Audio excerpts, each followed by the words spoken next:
Magandang gabi po sa lahat. Mula po sa amin dito sa People's Budget Coalition, maraming salamat po sa pagdalo ng aming NEP briefing for the accountability, rights, and environment sector. So, kaway-kaway po sa aming mga katrabaho at kaibigan sa Fight for Freedom, AFAD, FIND, Task Force, Mapalad, and Pantay, and Ilog Pasiglahin. Mag-uumpisa po tayo sa isang mabilis na pasada ng pagpapakilala. Bale, share lang po ng pangalan at ng organisasyon, tapos PD po kayo kung sino yung gusto niyong sunod. So ako po muna mauna. Ako po si Janai, Sector Support Officer ng People's Budget Coalition, tagging Yun. Hello po, I'm Eunice, technical analyst po or something like that sa People's Budget Coalition, tagging AJ. Hi, magandang hapon po. AJ Montesa po from People's Budget Coalition. Tag ko po si Haya. Hello po, Haya Maganda from People's Budget Coalition. Tag ko si Lou. Hello po, Lou para Mubaswan Coalition at Mobility at iba pa. Salamat. Tag ko pa si Eunice.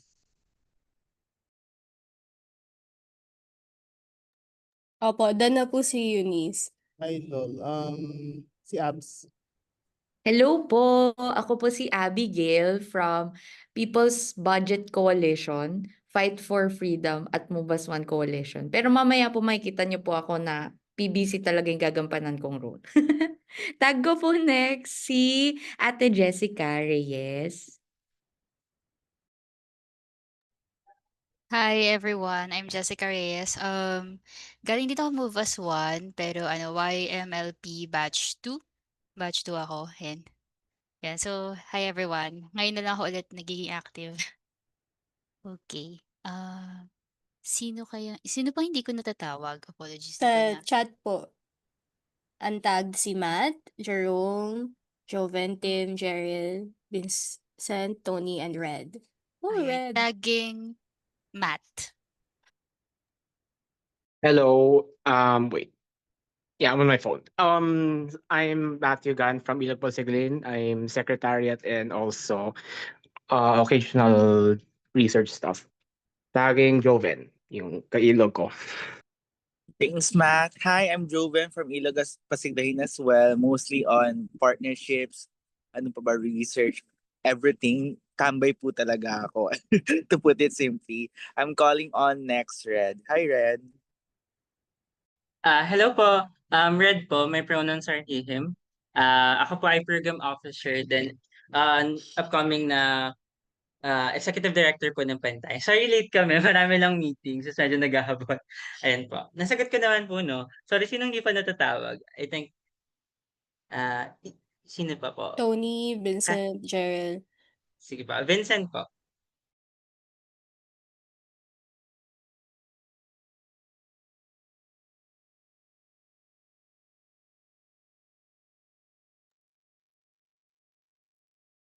Wait, sige, let's skip Tony.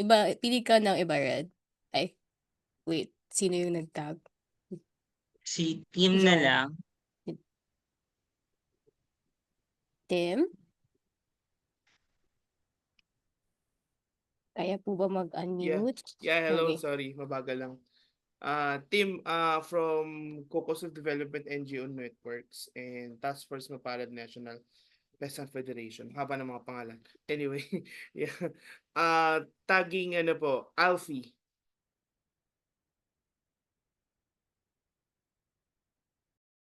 Hello po, magandang hapon. Sorry, I can't open my camera. Madilim po kasi. I'm Alfie po from Angat Kabataan, Pilipinas. Ordinaryong BPO worker. Currently the Secretary General of Angat Kabataan. Sorry, tagging, sino pa po ba? Si Jerome, Jeril, Vincent, tsaka si Tony. Jeril. Jeril. Sige. Jeril.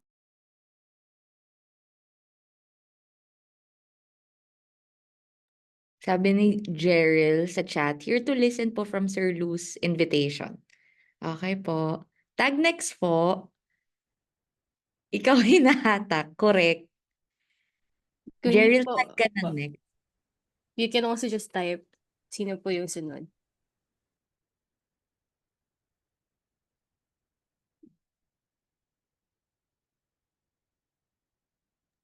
Dahil po dyan, ako na lang po ang Sige, magta-tag next. go Tag ko po Abs. si Jerome. Hi, Jerome. Makakapag-unmute ka ba? Nakita kita kanina nag-on camera.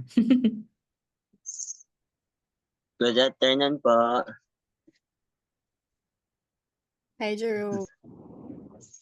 From Angat Kabataan Pilipinas po.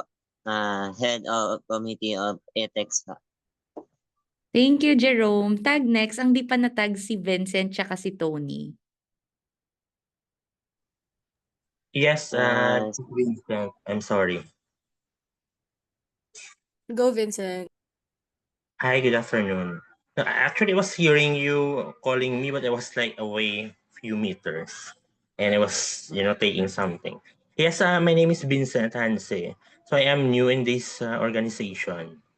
No, actually, when I knew your org, when I saw, I think it was like in the Middle East chapter.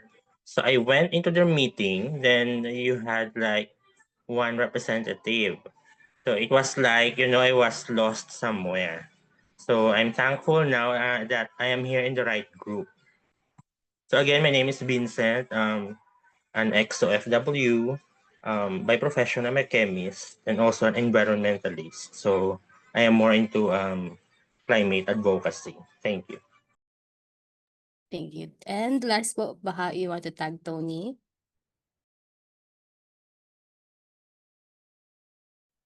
Hi, good afternoon. Tonik Madulid from Reboot Philippines Renewable Energy Transition Institute. Nandito din from invitation ni Sir Lou. Perfect. Ayun, naka-admit lang po, nasa dito na si Josh. You might want tag Josh next. Yes, tagging Josh. Josh, name tapos affiliation.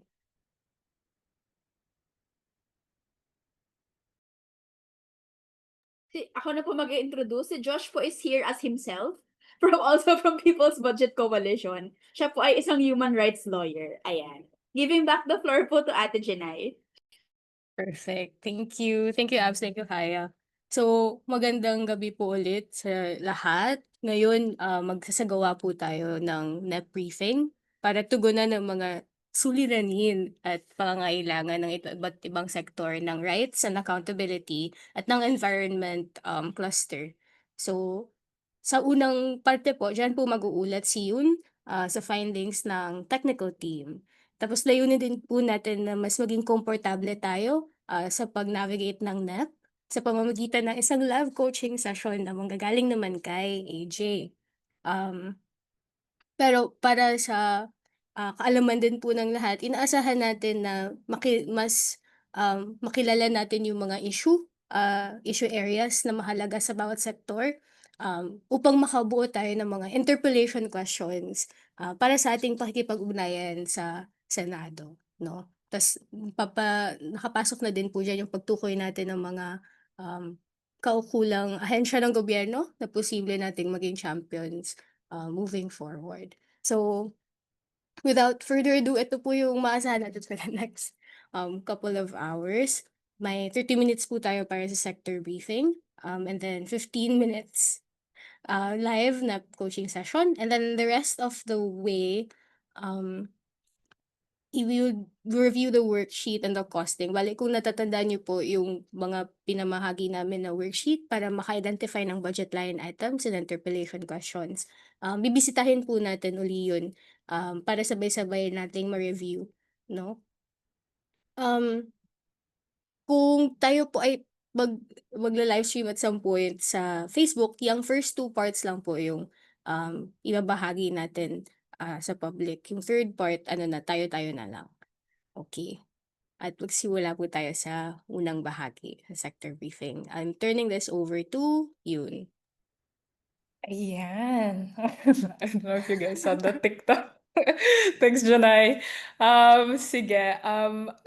So I will be walking everybody through some quick insights lang on yung some sectors on accountability, rights, and environment. Very nebulous words, very nebulous insights. So baka we can go to the next slide. So I think to start, I think I wanted to begin this briefing session with something that we've seen as a pattern across all these sectors, is that there are foggy, unclear baselines when it comes to understanding the impacts of climate change, of rights, of protecting rights, of accountability mechanisms in the budget. So to start, let's talk about the climate change expenditure tagging issues. So from the 2024 Public Expenditure Finance Assessment on Climate, only 8% of the 2024 budget was tagged climate related. Of this 8%, 69% of this went to adaptation versus mitigation. So adaptation is essentially your resilience, your DRM strategies, while mitigation is more of avoiding more carbon emissions. So in the 69%, I think what's interesting to note is that DPWH dominates 57% of adaptation projects. And I think you know where I'm going with this. This is, of course, a hot topic with the flood control issues. And I think even more important to note is that in this adaptation portion, DENR is only at 2%. So I think that's worth reflecting on in terms of where we're investing adaptation measures and the share between infrastructure and environmental priorities. So most climate tag spending goes to flood control and urban transport, and not necessarily ecosystem-based resilience or nature-based solutions. Further assessment shows that compliance, or the reports that agencies send in terms of tagging climate change expenditures, have been weak. Only 10% of agencies followed tagging rules, if any. And this risks a lot of misclassification in determining what is a good climate program or a good climate activity. In the Congressional Policy and Budget and Research Department also flagged that certain monitoring and evaluation mechanisms are a bit outdated, and these need to be updated. So I think it's important to really highlight the tagging and misclassification as a baseline issue, specifically for these sectors. Next slide, please. So this is a screenshot of the NEP. Since we're talking about targets, since we're talking about what is exactly climate aligned, hopefully you're not, we are not intimidating people with the way that this screenshot looks. So if you go to the DENR budget and scroll all the way towards the end, with each program, with each activity, they have performance indicators or performance information. So another way to really assess and clarify where priorities or alignment is at in terms of the budget and what it's intended to do is to look at this part of the NEP. So for example, if you look through the output indicators, I just added a second cut off screenshots just so that it's a bit clearer. You can see that with the 2025 NEP targets, there are no targets on protected number of terrestrial protected areas. There are no targets for number of critical habitats established or managed. There are also no targets of, for example, percentage of wildlife permits, certifications, and/or clearance applications, speedy permitting in terms of conservation. These are just examples, and this is a way also to check the priorities in the budget. Next slide, please. So this is also a screenshot of the this is also found in the NEP of what how they organize adaptation, mitigation expenditures. Again, although there is that effort to separate the two, I think much needs to be done still in assessing if they're even categorized in the right way. Next slide, please. So other than the climate sector, we're now moving on to the Rights and Accountability Center, the rights and accountability sectors. So we also struggle with foggy and unclear baselines. So in the 2024 Public Expenditure and Financial Accountability Assessment, this time specifically on gender and development, the results showed that Congress has very limited ability to track whether gender and rights budgets actually deliver results. So the assessment highlights that the institutions lack the tools. Although DBM requires agencies to submit gender and development plans and budgets, reporting on outcomes is not systematic, and there is no regular review of GAD performance. According to the CPBRD budget notes, they also do not employ a gender lens other than highlighting COA findings, audit findings on utilization, and compliance on reports. So this is still very surface level, and that's something that also, I guess, puts a pain on really analyzing where our budgets go in terms of rights and accountability. Next slide, please. So I think it would also be helpful to get an overview of gender-related laws and mandates. So I will be showing two examples. So first and foremost is Philippine Commission on Women. So in the Philippine Commission of Women, there is a provision here with the cost of implementing GAD programs shall be the agencies or the local government units GAD budget, which shall be at least 5% of the agencies or LGUs units total budget appropriations. So I think that's something to look at as well. Although when we analyze the budget, although there can be compliance of the 5% of the GAD budget, it's important to highlight or to look into the quality of that 5%.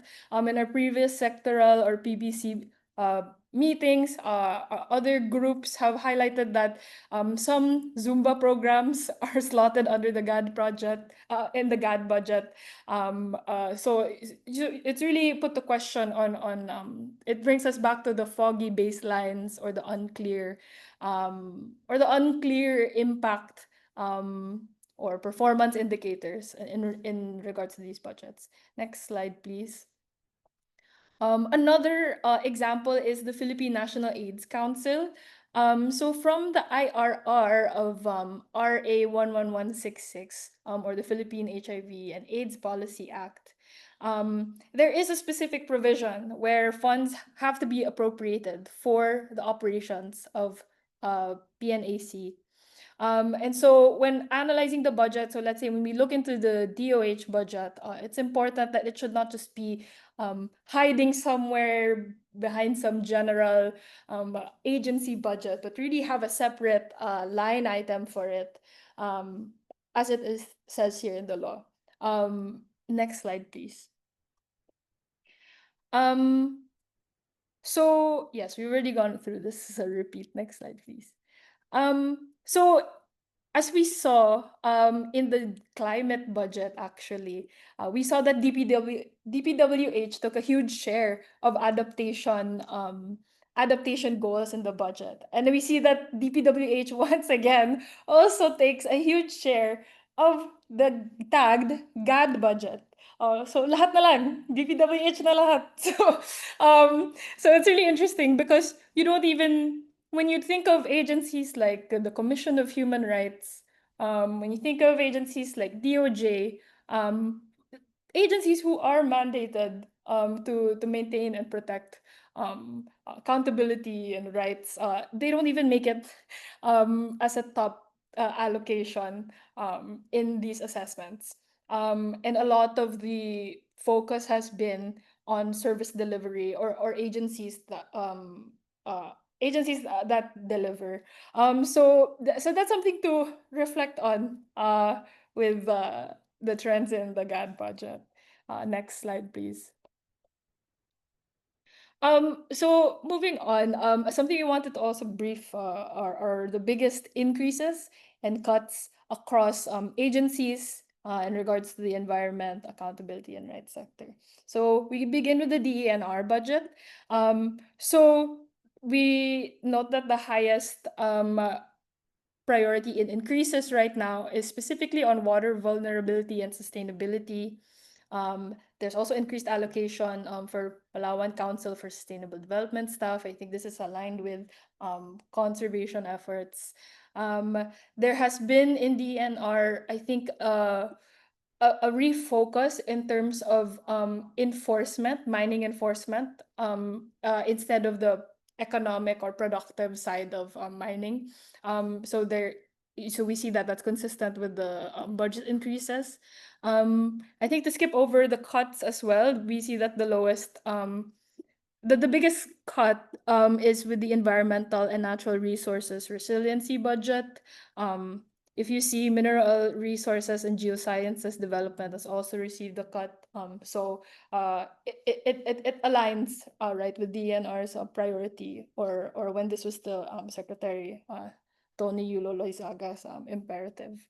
And this is also aligned with how DNR has been ramping up, prioritizing water security as an issue. So if we note that there's a minus in water resources enforcement and regulation program, also with the water resources management program, it's been deprioritized to make more room for baseline studies, which is what is ongoing in the water vulnerability and sustainability budget. And I think this is also making way, I think since there's been a push to create a new Department of Water, I think before we set up those institutional moves, I think DNR's priority is to really get the baseline scientific, science-based explanation on what's happening with our water resources. Next slide, please. So this is a table of the historical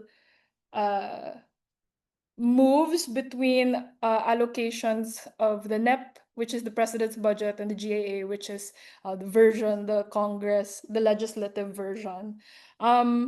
So if we take a look, maybe perhaps we can focus on the slides on the columns 2025 and 2026. There's two ways that you can go about understanding the increases and cuts per program.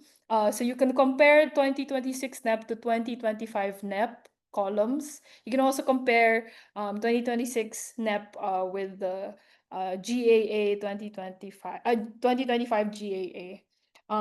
So for example, we can look here, if we compare 2025 NEP to 2026 NEP, we can see an increase in soil conservation, access to water, and watershed management, including river basin management and development. Another example we can see is that there's an increase as well in land management and governance. I think this is tied also with the renewable energy push of the administration. A lot of efforts have gone underway in DENR to figure out the tenurial issues around setting up these large-scale renewable energy projects. And so that's been a priority. Next slide, please. Same goes here. So this is also the cut outlined earlier in the summary chart.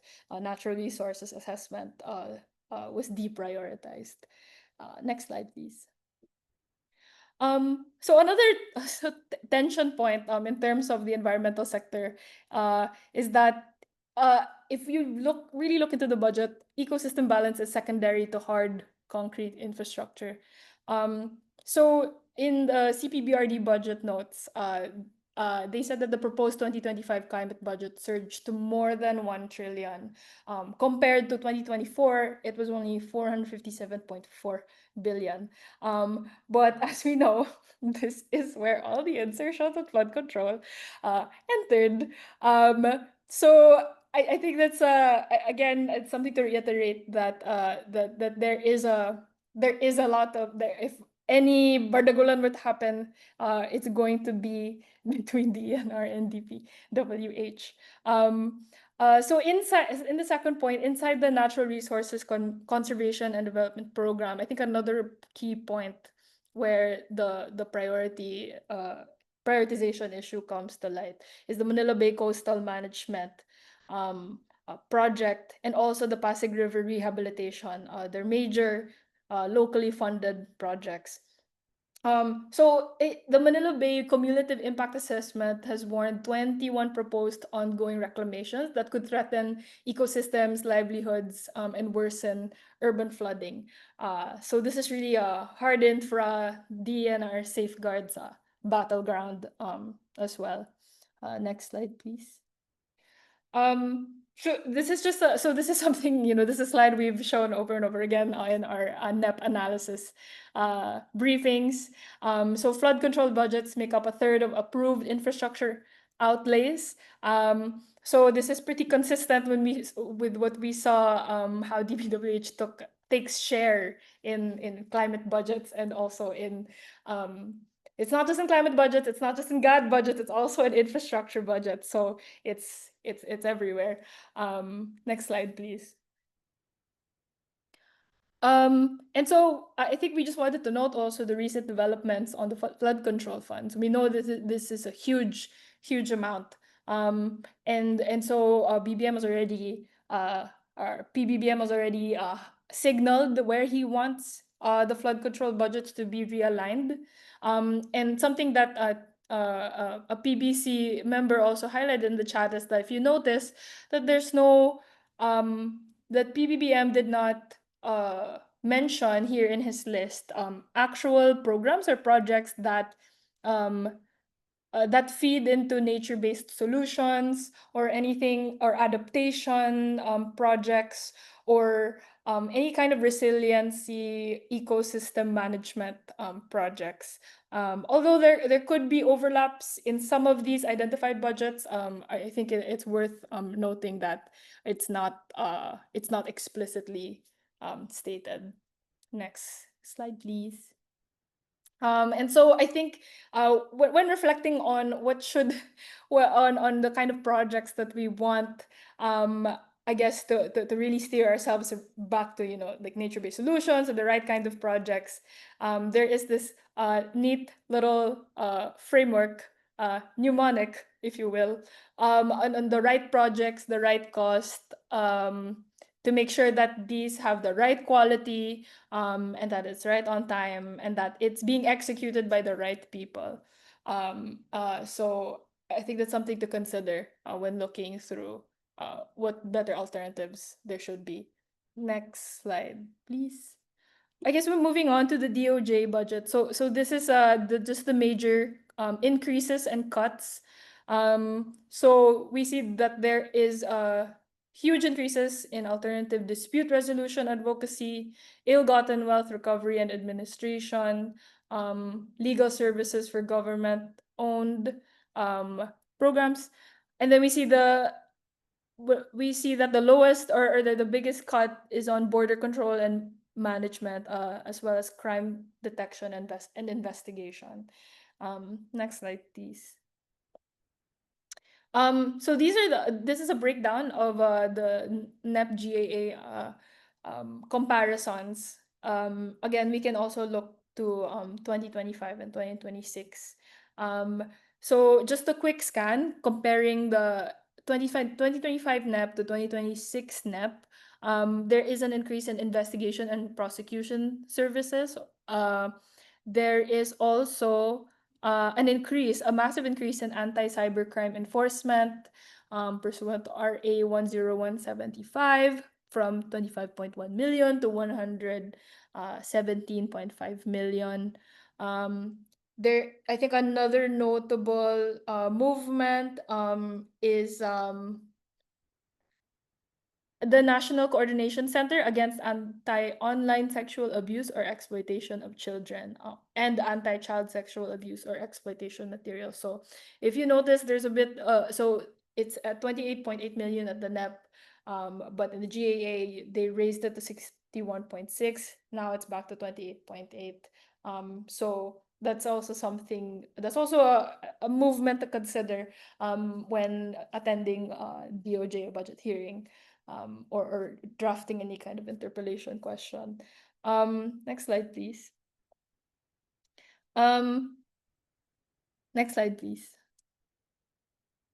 So now moving on to the biggest increases and cuts in the CHR program level budget. If you noticed, I think out of all the other agencies, this has the least amount of programs, and that is something I will explain in the next slide. But right now, we see that the priority is on human rights protection, and the major cut is on human rights policy advisory. Next slide, please.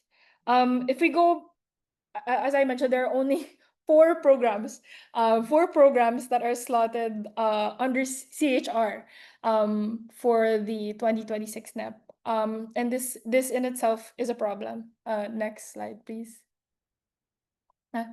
Oh, I think there were slides there, but I think it needs to be refreshed. But we can go to the slide after that. This one. Okay. The CHR initially proposed a 2.19 billion allocation for 2026. But when the president's budget came, they only allocated 1.24 billion, which created a gap at 900 million. So allocation covers 610.5 million for personnel, 482 million for MOE, and 152 million for capital outlay. So this is mostly salaries. And so that leaves little room for budget allocation for operations or legal aid. So there has been already pushback at the Congress level. Lawmakers said that they would move to augment CHR's budget, echoing CHR chair's warning that the funds are insufficient to serve victims of human rights violations. So already here, the screenshot here shows that they already have prepared cost for these programs and other projects that were not included in the NEP. Next slide, please. So I think these are just more notes on our insights on the agency budgets. So for Commission of Human Rights, we know that it's right now it's mostly very staff heavy, but under-equipped to carry out the outlined programs and activities. There's also a mention of the Human Rights Violations Victims Memorial Commission, only getting 65 million in 2026, which is less than 5% of CHR's total budget, which the implications being reparations and memorialization stay symbolic and not necessarily substantial. If we move on to DOJ, DOJ's share for frontline operations fell from 87% in 2019 to 78% in 2025, while admin costs rose. So the implications of this is that instead of money going or investment or budget going to justice services, more of it just goes to the increasing bureaucracy. And I think that's something important to flag as well. And so even with a 600 million peso increase for the public attorney's office in 2026, there are still 6,328 plantilla posts unfilled, and prosecutors or investigators are still too few. So this creates case backlogs, it increases case backlogs, and justice delayed is still justice denied. And the third point is that the Bureau of Corrections facilities are already at 300% over capacity. There is 220 million appropriated for prison expansion in 2024, but was undisbursed. Because without really fixing the governance issues, it is not necessarily true that more money will solve the congestion issues. Next slide, please. And that's it. Thank you so much, everybody. Handing it back to Janai. Thank you so much, Yoon. So those are the trends and the changes, and then we now go to the targets and the champions. No. Do you want to take this, AJ, or do you want me to just mabilisan? Sure, pwede naman. Yeah, go. Ayan, so maraming salamat yun for presenting yung overview ng budget ng mga agencies na relevant po sa atin. So part po ng advocacy natin ay syempre lalapitan po natin yung syempre yung sponsors na magiging budget, no. So ito pa yung nasa process pa lang tayo na nasa National Expenditure Program pa lang tayo o yung NEP, ibig sabihin dadaan pa rin po to sa House at sa Senate, no. And then may committee for each of these, and then after ng committee hearings, isa-sponsor po siya ng vice chair doon sa plenary. So for example, yung committee on DENR, ang nag-vice chair po noon ay si Representative Albert Garcia. By the time na darating sa plenary, siya po yung magde-defend po noon, no? So pinipresent po natin ito para makita po natin ano ba yung mga point of entry natin. Sino po yung mga pwede natin lapitan with our specific concerns, interpellations, or suggestions. So syempre kailangan natin i-consider yung secretary ng agency. So for DNR, it's Secretary Lotilla. For the House, it's Representative Albert Garcia. And then for the Senate, it's Senator Lauren Lagarda na magtatakal ng or mag-head ng discussion on DENR. So we wanted to flag lang yung dates ng committee hearings. So for the Senate, sa House kasi medyo tapos na yung committee hearings. So kailangan natin abangan yung plenary discussion sa House. But for the Senate, nagsisimula pa lang sila sa budget hearings ng committee. So for the DENR hearing, if you're interested sa environment, sa October 9 po ito gaganapin. Next slide. Ayan, for DOJ naman, of course, kilala po natin si Secretary Remulla. Ang nag-vice chair po for DOJ ay si Representatives Lagbas and Flores. So sila po ang magsa-sponsor on the floor ng plenary. Sa ngayon po, since siya po yung chair ng ng Finance Committee ng Senate, si Senator Win Gatchalian po ang placeholder po dito, but this might be reassigned po. Next slide. Yan. So ang schedule ng hearing ng Senate sa Department of Justice ay sa October 21 po.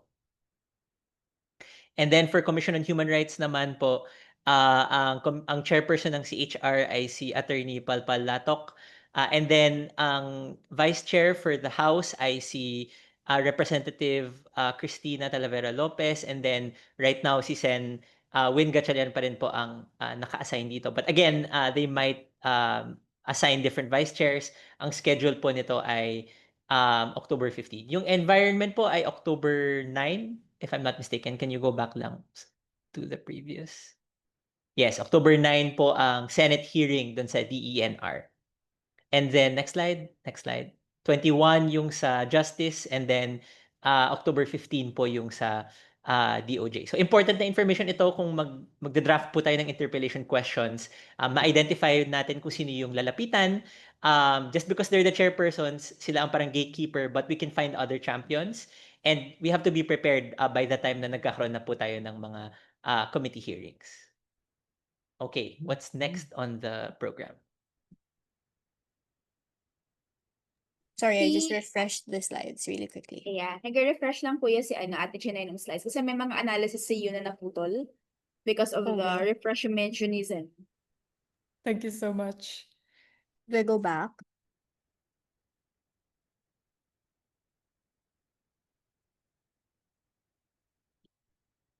Wait. Sorry.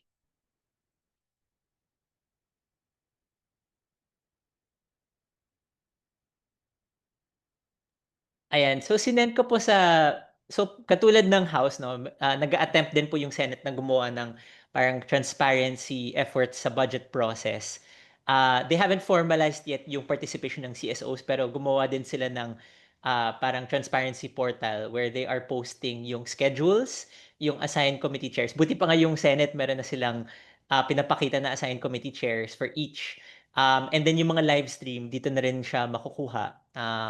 Hopefully, i-upload din nila dito yung mga presentations ng mga agencies kapag nagkakaroon ng hearing. Okay. Are we refreshed already? Yep. Okay. Yeah, I'll share now. Okay.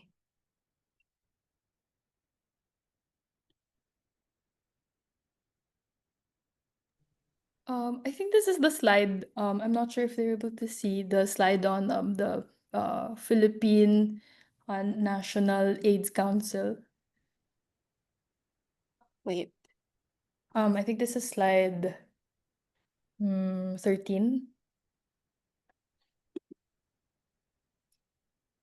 Ayun there. Wait po ha.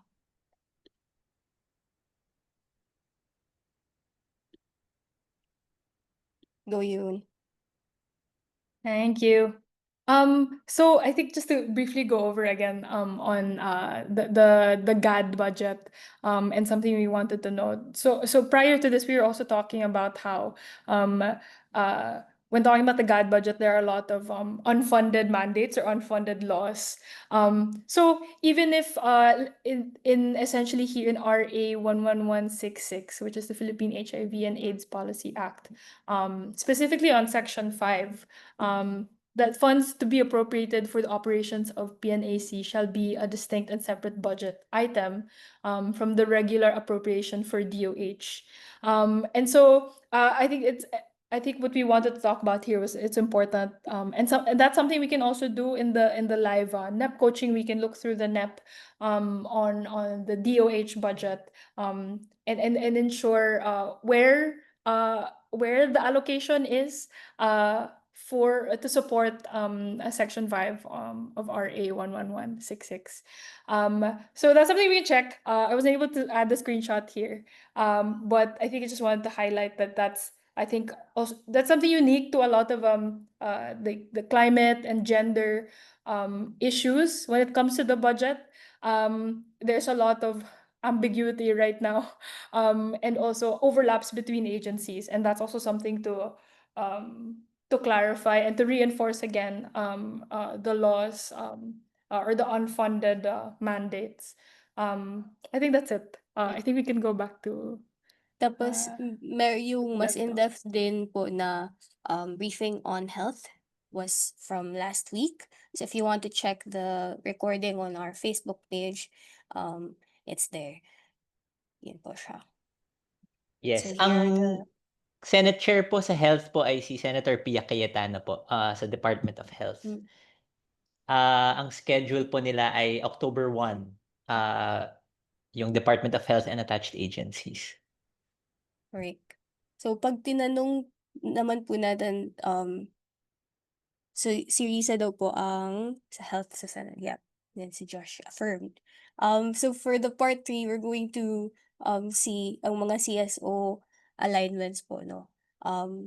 But mainly, we'd like to do an analysis on the president's budget message with more of the same, the mga shinare po ni Yun. But this is also helpful for our friends in Ilog Pasiglahin. So, nakapaloob to dun sa tourism angle, na sustainable tourism, merong allocations for the Pasig River Urban Development Convergence Program. I know that's not necessarily what Ilog Pasiglahin has identified as a budget line item, but that might be something we can further explore. 159 million for Intramuros administration. Diyan talaga concentrated ang heritage conservation, cultural property upkeep, and urban planning and community development ng Manila.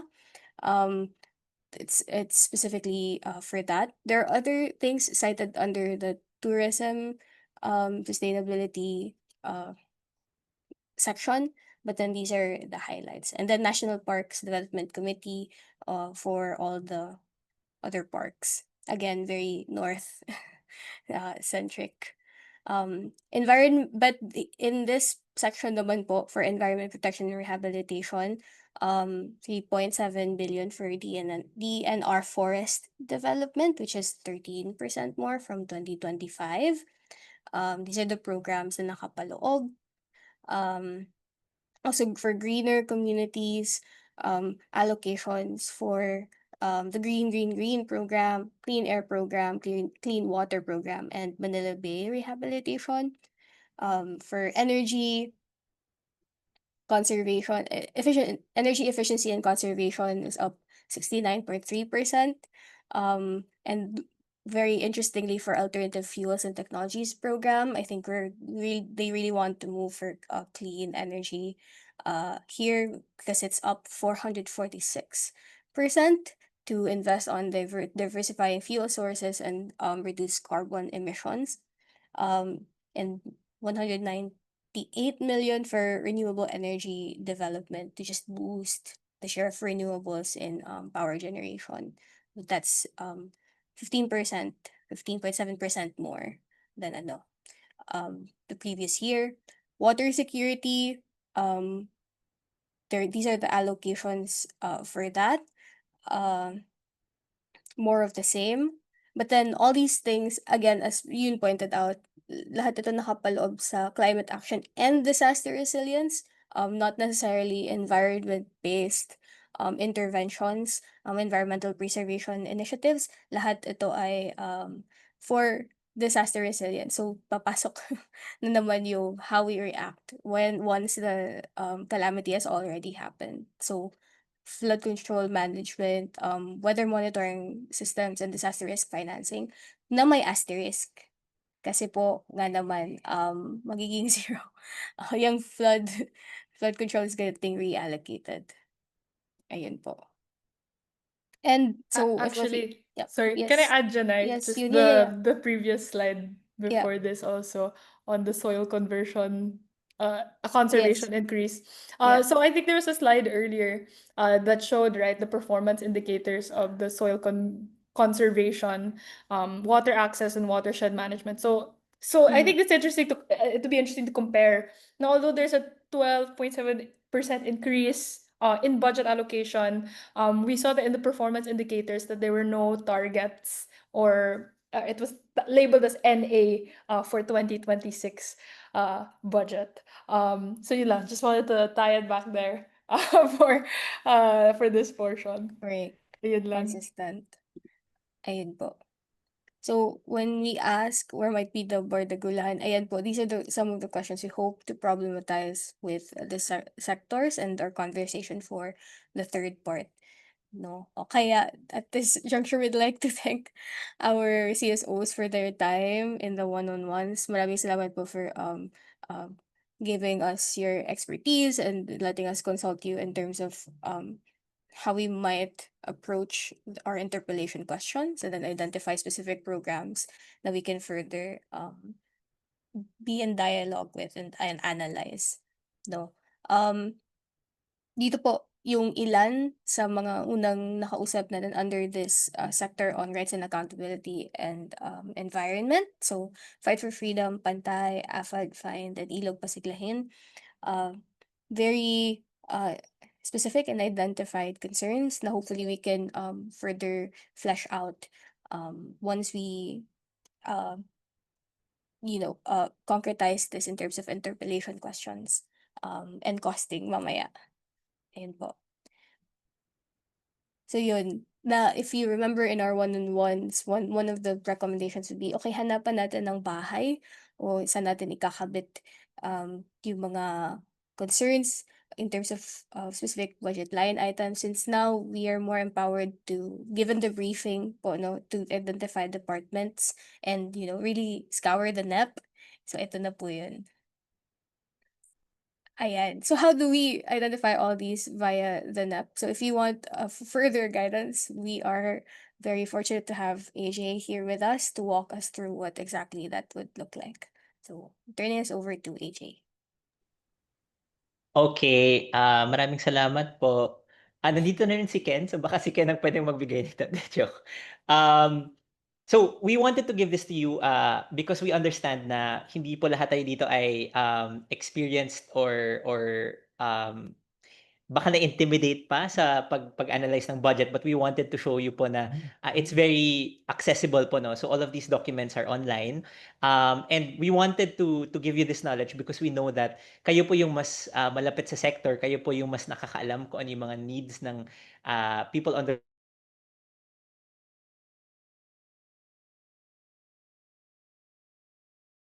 Wala po ba or naputo si AJ?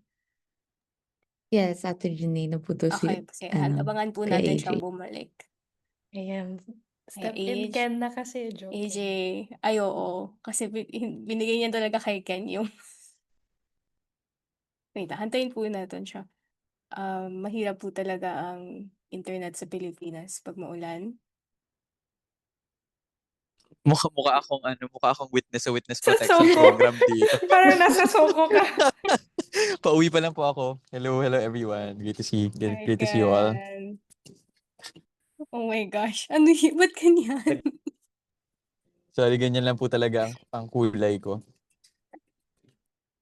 Protect the witness. Ayan na po si AJ. AJ, are you Hello. back? Ayan, naputol ka po. So Sorry. again, take 2. Okay. Dun- So these Diego. these budget documents are online, available sa website ng DBM, no? So, yung first is yung budget of expenditures and sources of financing, yung BESF. Doon po nakalagay yung information kung halimbawa kung saan mangongolekta ng taxes ang government natin, kung ano yung projections nila sa GDP. So basically, itong information na ito, yung basehan kung paano nila binuo yung budget, yung mga macroeconomic assumptions, yung fiscal program ng government, no? And then, nandito din, nilalagay nila yung, for example, yung disaggregation ng sector, halimbawa, kung paano nila kinakount yung different budgets ng agencies, no? Yung next is, of course, alam natin ito yung National Expenditure Program at yung General Appropriations Act. Itong documents na ito, these refer to basically yung budget. So when we talk about the budget, may step-by-step process po ito bago sumakses, no? So yung NEP, kumbaga, kung gumagawa po tayo ng isang project proposal, yung NEP is like the first draft. So yung first draft na ito yung ginagawa ng DBM. Ang process po nila ay kinoconsult nila yung different agencies, and then base sa consultation nila, supposedly may involvement din ang civil society dito. But based on this consultation, they craft the first proposal, which is the National Expenditure Program. So galing to sa executive, yung Pangulo yung nagsasambit nito sa Kongreso. So yung Congress, they will file a version of this through the GAB or yung General Appropriations Bill. So officially, ang budget ay parang batas lang din yan, no? Legislation din siya. Dadaan din siya sa process ng legislation na may bill kang ifa-file, and then dadaan siya sa House, sa Senate, i-approve siya sa BICAM and sa President, no? So yung NEP, bago maging GAA, kailangan niya muna i-file as a bill, dadaan siya sa committee hearing sa House, ipapasa siya ng House, and then dadaan siya sa committee hearing sa Senate, ipapasa siya ng Senate, magkaka-BICAM, and then yung version na iyon na i-approve ng President, depende kung may veto or wala, yung approved version ay yun yung magiging GAA. So both of these documents ay nakapost din sa website ng DBM. Mahalaga yung differentiation nila because pag dinidiscuss yung konsepto ng insertion or realignment, kapag kinumpara natin yung NEP sa GAA, doon natin nakikita yung diferensya nila, no? So that's the budget deliberation or the budget legislation side. Finally, yung budget accountability side, no? Important din ito. Kung paano ba ginastos yung pera, no? So, pinapost din ng DBM ito yung Statement of Appropriations, Allotments, Obligations, Disbursements, and Balances, no? So, if gusto natin makita na halimbawa 10 billion yung inallocate for a specific program, lahat ba ng 10 billion na yun ay nagastos, no? So, may ibang agencies na mas mababa yung utilization or yung absorptive capacity dun sa iba, no? So, dito sa SAOB, dito natin nakikita kung ano yung obligation rate or yung absorptive capacity ng bawat ahensya. Ayan, sorry. Okay, next slide. So ipakita lang natin, no? So ito yung BESF. If binuksan niyo po yung BESF na link sa DBM website, ganito yung outline niya. Kagaya ng sinabi ko, nandiyan yung macroeconomic parameters, yung fiscal program. Baka important din sa iba if you are interested in earmarking, halimbawa. So for example, kung may taxes or fees na kinokollect ang government, like yung motor vehicles users charge, no? Nakalagay dito kung saan dapat siya ina-allocate. So yung earmarked allocations, nandito siya. Yung sin taxes, halimbawa na earmarked for tobacco farmers, dito din siya nakalagay, no? And then, kagaya ng shinare ni Eunice kanina, dito din nakikita yung breakdown ng climate change expenditures. So if interested po kayo makita kung saan exactly yung lumabas na mostly DPWH projects ang tagging nila, no? Dito nila pinapost yun. For the previous years, pwede natin balikan din ito. Next slide. And then yung National Expenditure Program, ganito po yung itsura niya. Usually binibigyan nila yung mga congressmen ng physical copy nito. Pero ang kaganahan sa website ay naka-breakdown siya into more manageable chunks, no? So, per agency siya, per department siya, and then, so for example, for each department, may mga attached agencies. Pwede niyong i-click yung file lang ng attached agency na interesado po tayo. So, for example, ang DENR, may Office of the Secretary, meron din siyang Mines and Geosciences Bureau. So, pwede natin tingnan yung specific na budgets for each of those departments and attached agencies. And then naka-breakdown din yun by expense class. So yung expense class is ano bang klase ng gastos yun. So yun ba ay personal services o yung mga salary, yung pambayad sa mga empleyado ng agency. Yun ba ay maintenance and other operating expenditures, no? So yung mga usual na pinagagastusan nila for the operation or yung delivery ng services and programs nila. Nandiyan din yung capital outlays, no? So yung capital outlays yung spending on infrastructure or yung pambili ng malalaking materials, no? So yun din ay naka-breakdown. Ang important din dito kung paano tayo gumagawa ng analysis kanina ay yung by program, no? So important na makita yung program level na expenditure because iba-iba din yung targets ng bawat agency and they usually delegate that to the program and the sub-program. So dito nakikita yung mga line items na tinatawag, no? So if you are interested in a specific line item, it's good to know kung saang program and sub-program siya naka-assign, no? And then yung object of expenditure, yun yung mga katulad ng salaries, furniture, mga laptops, etc., etc. Nandiyan lahat ng departments sa National Expenditure Program. Nandiyan din yung mga budgetary support to government corporations. So hindi po lahat ng GOCCs ay nakakatanggap ng budget, no? But some of them do. So if you are interested in a specific GOCC, halimbawa ang PhilHealth, nandiyan siya sa budgetary support, local government units. And then you might be interested also at looking at the details of the DPWH programs and projects. Nandiyan yung mga flood control. But I think yung DPWH will have to submit a revised version, no? Yun ang announcement, no? So abangan natin kung meron na bang bagong listahan ng DPWH programs. Nandiyan din yung DOH health facilities. So bawat hospital under the health facilities enhancement program, in-enumerate din sa budget kung ano yung mga facilities na makakatanggap ng budget na ito. Ang wala dito sa NEP, so you might be curious to know, nasa GAA kasi yung listahan ng mga farm-to-market roads at listahan ng mga school buildings, no? So kung saan yung location ng mga ito, wala siya sa GAA. Wala siya sa NEP, nasa GAA pa lang siya, no? So if you are monitoring that, for example, meron pa kasing process ito na ini-negotiate pa siya with the Kongs, halimbawa, kung saan i-allocate itong mga to, no? So very interesting din na tingnan iyon. But yung lump sum na amounts usually naka-specify na siya sa NEP, no? Yung mga special funds, halimbawa yung mga disaster funds, and then yung mga unprogrammed appropriations, kailangan din bantayan ito, no? Because dito usually pinapark yung mga pag may realignment, yung unprogrammed funds kasi serves as like a wish list for the government na kapag wala pa silang pera or pondo at the moment, ito yung next in line na pwede nilang gastusan if may dumating na biglaang revenue or nakapasa sila ng bagong tax measure, they can spend on unprogrammed appropriations. Ang experience natin in the past few years ay dito nila pinapark yung mga na dadamay sa mga realignment, no? So halimbawa, supposedly priority projects na tinanggalan ng budget because mas gusto nilang i-prioritize halimbawa yung certain ayuda or certain flood control, ililipat nila sa unprogrammed appropriations iyon. So pwede din natin bantayan ito if some of the programs that we're interested in are being relegated to the unprogrammed appropriations. Okay, next slide. Yung pinakita ni yun kanina na line items, no? Ito yung itsura niya na summarized in the NEP and the GAA. So what you'll notice in the NEP and the GAA ay naka-itemize din yung big program level. So for example, for DENR, may 3 programs sa Office of the Secretary, yung Natural Resources Enforcement and Regulatory Program, yung Natural Resources Conservation and Development Program, and then yung Environment and Natural Resources Resiliency Program. So pwede natin i-observe yung changes from the NEP to the GAA. But if you scroll down dun sa mismong dokumento, naka-breakdown pa yan, no? So, syempre, very broad pa yung program. May mga sub-program pa yan, and under the sub-programs, dun dinidescribe yung activities or projects na under that sub-program. And usually, pati rin yung operating unit or yung regional office kung saan nilalodge yung budget na iyon. Okay, next slide. I think also one important thing that you have to look at sa budget ay hindi lang yung line items but also yung special provisions, no? So after ipakita yung summary, so yung previous slide kanina, dun yung summary ng allocations, right below that is the special provisions. Usually kasi sa special provisions, dun nilalagay yung mga automatic na earmarking, halimbawa din dapat na ayon sa mga batas, no? So if there is a special provision under a certain law that says you have to allocate certain appropriations for this amount, usually dito nilalagay.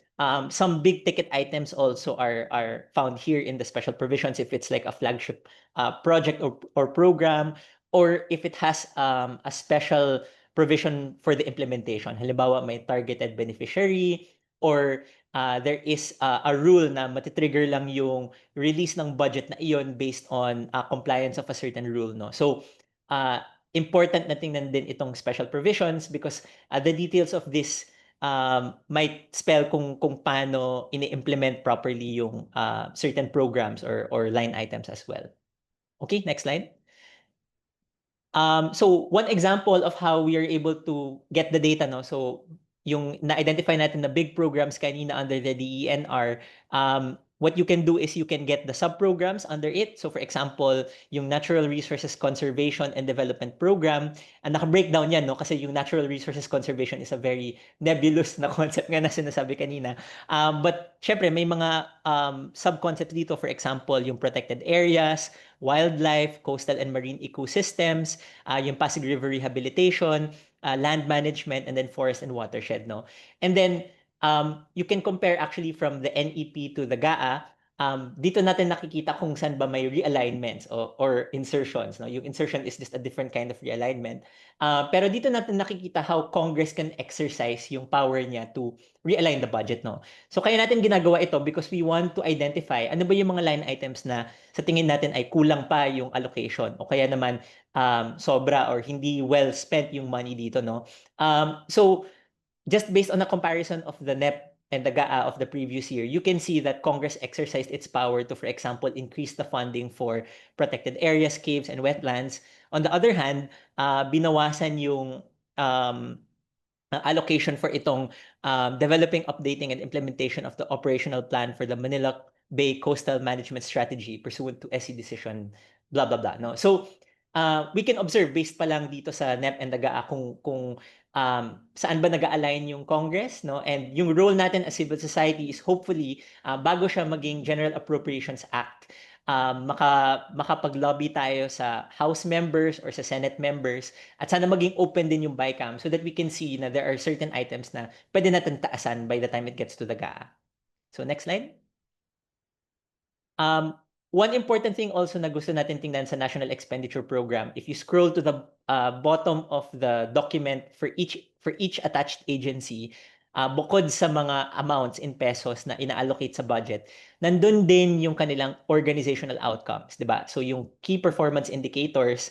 So kung marami dito ay nagtatrabaho sa mga development organizations, familiar siguro kayo sa mga log frame, yung mga outcomes, outputs, inputs, etc. No? So, yung government natin, they also track yung mga outcomes, yung mga outputs, no? So, maganda din ito tingnan because it also gives you a glimpse into how the government agency will consider its programs successful, no? So, how do they measure this, no? Baka on the ground, iba yung experience natin, yung karanasan natin on whether or not they are producing these outcomes. So, maganda siyang i-question, no, or i-interrogate or i-investigate kung totoo ba itong nangyari.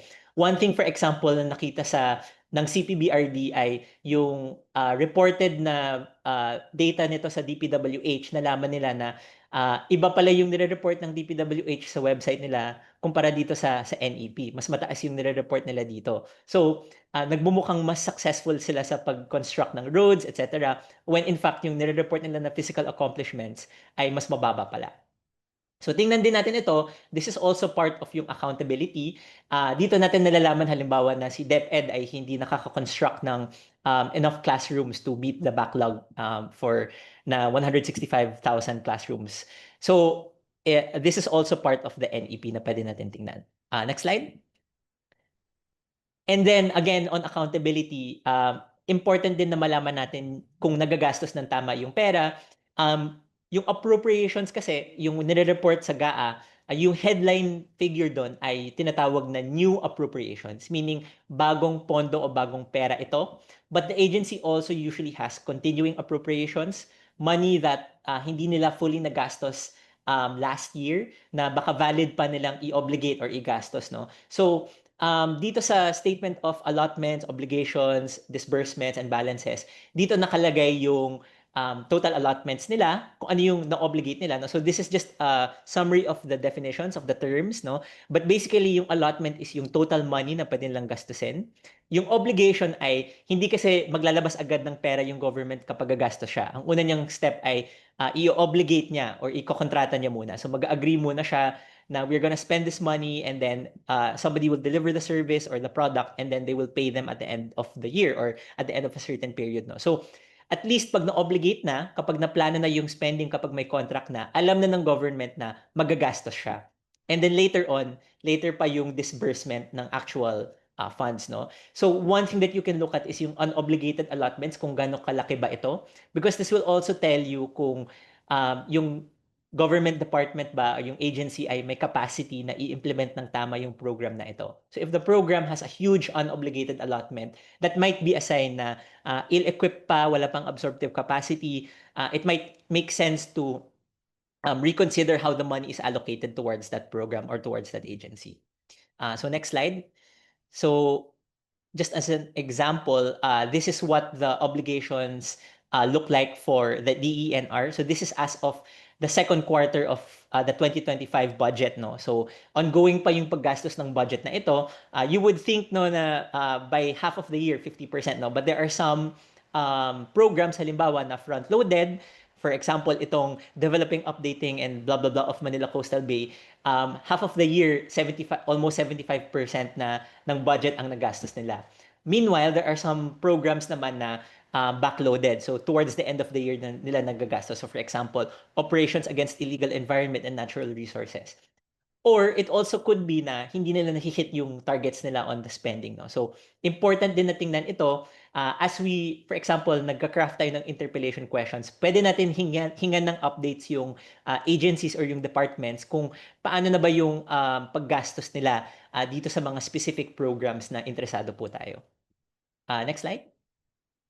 Okay, so I think that ends the live coaching session. If you want, we can flash yung mismo pag-open ng DBM if that's something that you want to see. But basically, yung slides naman natin covered what the documents look like and where you can find them. Nasa DBM website naman po lahat ng iyon.